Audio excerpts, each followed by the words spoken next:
Hello guys, chemistry के online classes में आप सबका स्वागत है। दोस्तों, पिछले लेक्चर में हम बात कर रहे थे ऑर्गेनोमेटेलिक कंपाउंड सेकंड टाइप पढ़ा था, उसका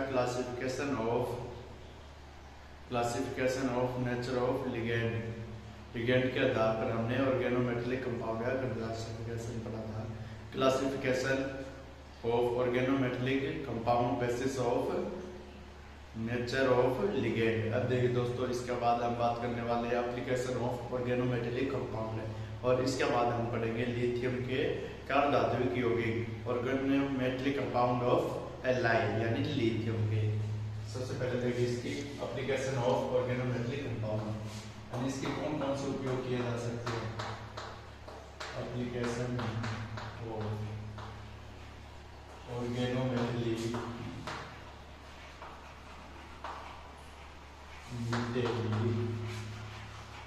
कंपाउंड, ठीक है।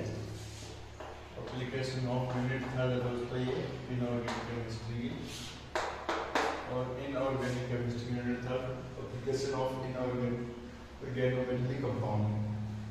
उसमें देखिए दोस्तों, फर्स्ट उपयोग आता है आपका HG है और आपका आर्सेनिक मरकरी तथा आर्सेनिक। इसका उपयोग आप किसके रूप में कर सकते हैं? मेडिसिन के रूप में।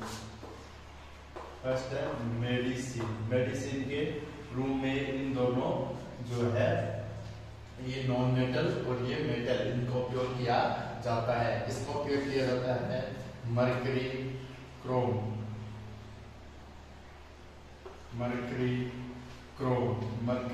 के रूप में इसका उपयोग किया जाता है। मरकरी क्रोम के रूप में इसका उपयोग करने पर क्या होता है दोस्तों, ये एक ऐसी धातु जो कमरे के ताप पर क्या पाई जाती है? द्रव अवस्था में पाई जाती है। मरकरी क्रोम, इसका उपयोग करने के लिए क्या किया जाता है?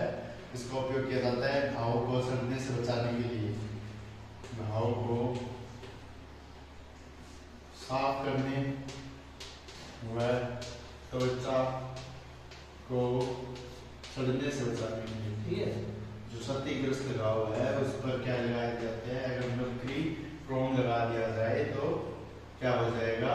बच जाएगा सड़ने से। वह अन्य त्वचा है, वो स्किन है, वो बच जाएगी मरकरी क्रोम के रूप में। इसमें आता है दोस्तों, सेकंड आता है इसका आर्सफिएमीन,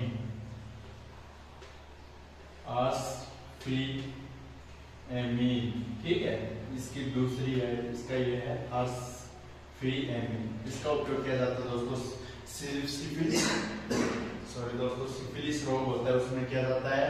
और ये आर्सेफिन स्लीपिंग रोग है, जिसे हम अफ्रीका का मृदालु रोग भी कहते हैं, उसमें किया जाता है। इसे आर्सेफिएमीन का उपयोग है दोस्तों, कॉम्पिटिटिव एग्जाम में पूछी जा सकती है आपसे। और ये है मर्क्यूरी क्रोम। ये है दो धातु दोस्तों। ये क्या है दोस्तों? कल ऑर्गेनोमेटेलिक कंपाउंड की फर्स्ट एप्लीकेशन आ गई दोस्तों। ये एप्लीकेशन यानी इसका उपयोग हो गया। सेकंड बात करते हैं इसके बाद में फिजिकल। सेकंड आता है agriculture and biological. Agriculture and biological यानी एग्रीकल्चर तथा बायोलॉजिकल जो क्षेत्र है उसमें इसका क्या उपयोग है? Biological region use of organometallic compound,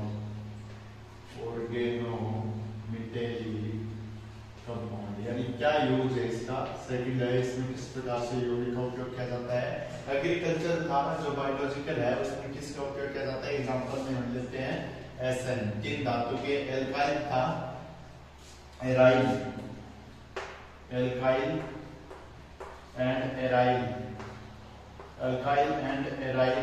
derivatives का उपयोग किया जाता है। डेरिवेटिव्स इसके व्युत्पन्न है दोस्तों। इसका उपयोग क्या किया जाता है? उपयोग किया जाता है किसके रूप में?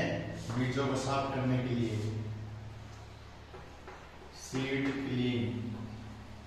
सीड क्लीन करना हो तो हम किसका उपयोग करेंगे? टिन के एल्काइल एंड एराइल डेरिवेटिव का उपयोग करेंगे। यह दोस्तों इसका दूसरा use agriculture and biological region use of organometallic compound. अब इसमें थर्ड आता है दोस्तों फिजिकल साइंस के रूप में भी इसका उपयोग किया जाता है। फिजिकल साइंस में हम किस प्रकार से इसका उपयोग करेंगे। थर्ड आता है physical science. Physical science physical science में इसका उपयोग किया जाता है। कौन से तत्वों का उपयोग किया जाता है दोस्तों ऑर्गेनोमेटलिक में। इसमें एग्जांपल आएगा दोस्तों आपके फिजिकल साइंस में ऐसा ही सिलिकॉन का उपयोग किया जाता है। सिलिकॉन की जो क्रीम होती है उसको हाथों पे लगा दिया जाता है, जिससे क्या होता है ये उष्मा नहीं लगती। सिलिकॉन क्रीम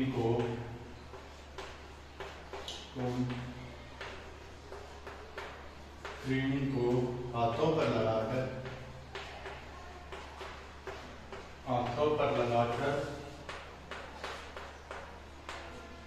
उष्मा से बचाया जाता है। ठीक है, उष्मा नहीं लगती है जब सिलिकॉन को आप क्या कर लेते हैं हाथों पर लगा लेते हैं, इससे उष्मा को बचा दिया जाता है। फिजिकल साइंस में इसका उपयोग गया। इसके बाद में फोर्थ नंबर आता है इसका एनएमआर स्पेक्ट्रोस्कोपी में किस प्रकार से इसका उपयोग किया जाता है। देखिए दोस्तों फोर्थ नंबर आता है एनएमआर स्पेक्ट्रोस्कोपी। इसमें देखिए दोस्तों एनएमआर स्पेक्ट्रोस्कोपी में किसका उपयोग किया जाएगा संदर्भ यौगिक के रूप में। एनएमआर स्पेक्ट्रोस्कोपी में उपयोग किया जाएगा संदर्भ यौगिक के रूप में टेट्रामेथिलसिलेन CH3 और ट्राइस। ये टेट्रा हो गया दोस्तों, ये मेथिल है और SI टेट्रामेथिलसिलेन। एग्जाम्पल दोस्तों CH3 4 SI ये है टेट्रामेथिलसिलेन। संदर्भ यौगिक के रूप में इसका उपयोग कर लिया जाता है एनएमआर स्पेक्ट्रोस्कोपी में। इसके बाद में बात आती है दोस्तों एक और यौगिक बन जाता है आपके बाद में 5 नंबर पे एक यौगिक और दोस्तों इसका उपयोग किया जाता है। आपके जो जेट होते हैं परमाणु के उसमें जो जॉइंट होते हैं उसको सील करने के लिए यहाँ पे इसका उपयोग करते हैं। लेकिन दोस्तों कौन से धातु का इसमें उपयोग करेंगे आप जेट को करने के लिए दोस्तों जेट को करने के लिए आप उपयोग करेंगे सिलिकॉन रबर का। सिलिकॉन रबर है उसका उपयोग आप किसके लिए करेंगे जेट परमाणु के जॉइंट को। जेट परमाणु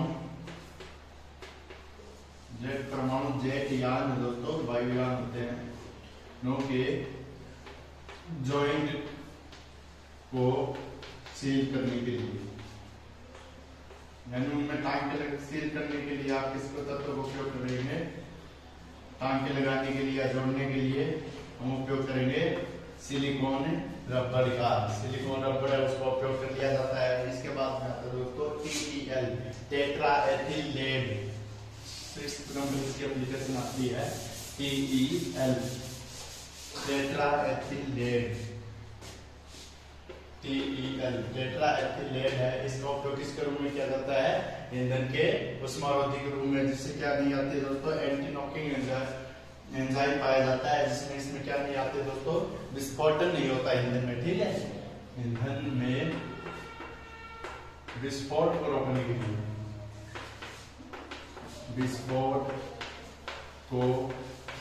के लिए ईंधन में अगर कोई विस्फोट हो रहा है उसको रोकने के लिए किसका उपयोग किया जाएगा टेट्राएथिल लेड। टेट्राइथाइल लेड का उपयोग किया जाएगा इसमें रोकने के लिए। अब इसके बाद में आते हैं ऑर्गेनोमेटलिक कंपाउंड ऑफ एलाइ, यानी लिथियम जो कार्बनिक यौगिक है उसको किस प्रकार से उपयोग किया जाएगा। उसके फिजिकल उपयोग पढ़ेंगे, केमिकल उपयोग पढ़ेंगे और उसमें हम उसकी सिंथेसिस देखेंगे कौन सी जनरल मेथड ऑफ एलाइ देखिए दोस्तों। इसके बाद में आते हैं ऑर्गेनोमेटलिक कंपाउंड ऑफ एलाइ यानी लिथियम। अलग अलग करके पढ़ेंगे दोस्तों। अब इसके बाद में बात करते हैं सिंथेसिस, यानी इसको कार्बधातु यौगिक है, इसको लिथियम कार्बधातु यौगिक को किस प्रकार बनाया जा सकता है। क्या करेंगे मेथिल हैलाइड ले लिया या मेथिल क्लोराइड ले लिया, इसकी रिएक्शन 2 मोल लिथियम से करवा दी, तो किसकी उपस्थिति में विलयशील ईथर या बेंजीन, ईथर या बेंजीन के प्रेजेंस में इसकी रिएक्शन करवा दी और हमारे पास क्या प्राप्त हो गया, हमारे पास Li से CH3 Li और यहाँ पर ये लिथियम कार धातु यौगिक बन गए और ये प्राप्त हो गया LiCl। ये है दोस्तों OL, ओ लिख देता हूँ, organometallic compound of lithium.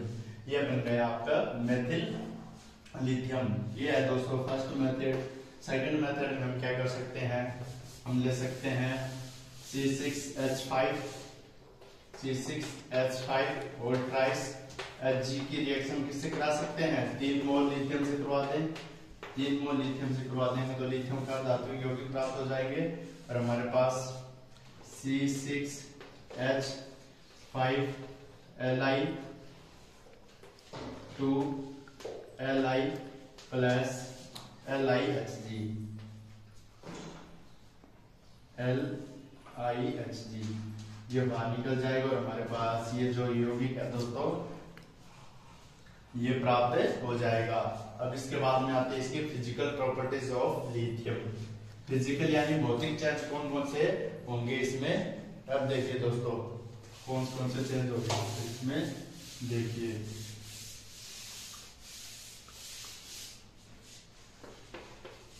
Physical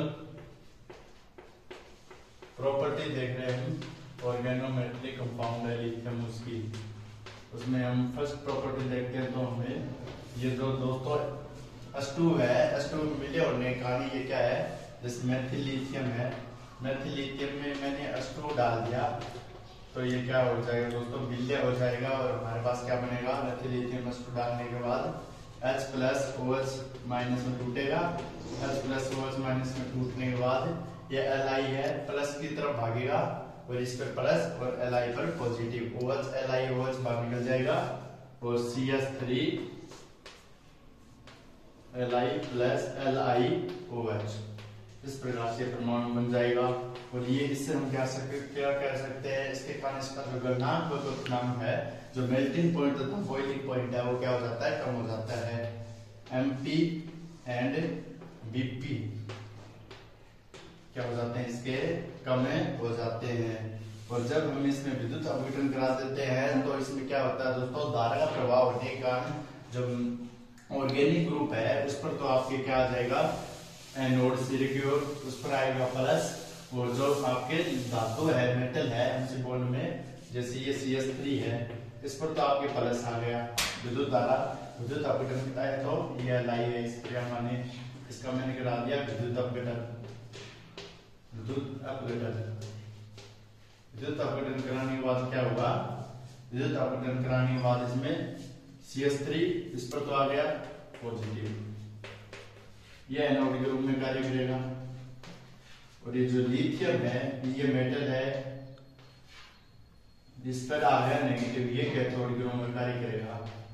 लेकिन ये क्या होगा दोस्तों, एक तरफ दूसरे की तरफ ये चार्ज प्लस तथा नेगेटिव अट्रैक्ट होंगे, जिस पर जो प्लस है उस पर तो नेगेटिव, और ये दोस्तों ऐसे आएगा दोस्तों, ये इस पर नेगेटिव इस पर पॉजिटिव। जब ये अट्रैक्ट होंगे तो क्या होगा दोस्तों, कैथोड वाला जो पॉजिटिव है लिथियम पर वो चला जाएगा आपके मेटल समूह पर, और जो मेटल समूह का नेगेटिव है वो इस लिथियम पर आ जाएगा, जिससे ये ऋणावेश ये ऋणावेश, और इसे हम क्या कहेंगे, इसके काम क्या कहेंगे दोस्तों, ये क्या है, पोलर सॉल्वेंट की तरह ये कार्य करते हैं। आज के लिए दोस्तों इतना ही, हम बात करेंगे नेक्स्ट सेक्शन में। ओके दोस्तों, बाय।